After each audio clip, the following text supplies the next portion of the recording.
Hello Ram Ram అందరికీ ఎలా ఉన్నారు? నెయ్యి ఎలా ప్రిపేర్ చేశానో చూసేద్దామా? ఫస్ట్ అయితే సబ్స్క్రైబ్ చేసేసుకోండి. సబ్స్క్రైబ్ చేసేసుకున్నారు కదా, ఇప్పుడు ప్రాసెస్లోకి వెళ్ళిపోదాం. రోజు కలెక్ట్ చేసుకొని పెట్టుకున్న మీగడని తీసుకోవాలి. మీగడని తీసుకొని కొంచెం కొంచెంగా మిక్సీ పట్టేయాలి. మిక్సీ పట్టేటప్పుడు ఇక్కడ కూల్ వాటర్ని యాడ్ చేయాలి, నార్మల్ వాటర్ని కాదు. నార్మల్ వాటర్ని యాడ్ చేస్తే ఇక్కడ మనకి మీగడ అనేది బాగా రాదన్నమాట.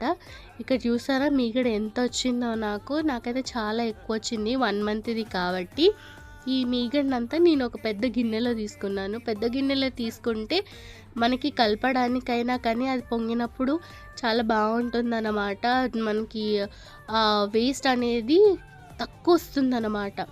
అండ్ ఇప్పుడు ఇక్కడ కలర్ చేంజ్ అయ్యే టైంకి కొంచెం మెంతులు యాడ్ చేసుకోవాలి. మెంతులు యాడ్ చేసేసుకుంటే ఫ్రేగ్రెన్స్ అనేది చాలా బాగా వస్తుందన్నమాట. అండ్ నెయ్యి కూడా చాలా బాగుంటుంది తినడానికి. నెయ్యి తినని వాళ్ళు కూడా తింటారు, అంత బాగుంటుందన్నమాట. దీనంతా కలెక్ట్ చేసేసుకొని ఇక్కడ చూసారా నాకు వేస్ట్ చాలా తక్కువ వచ్చింది, ఎందుకంటే నేను మిల్క్ మీద మీగడ తీసుకున్నాను, పెరుగు మీద మీగడ కాదు. ఇదైతే ఆవు నెయ్యి అన్నమాట, ఏదైతే ఎల్లో కలర్లో ఉందో నేను అది ముందు ప్రిపేర్ చేసుకున్నాను. ఇది గేదె నెయ్యి, చాలా బాగా వచ్చింది రెండు కూడాను.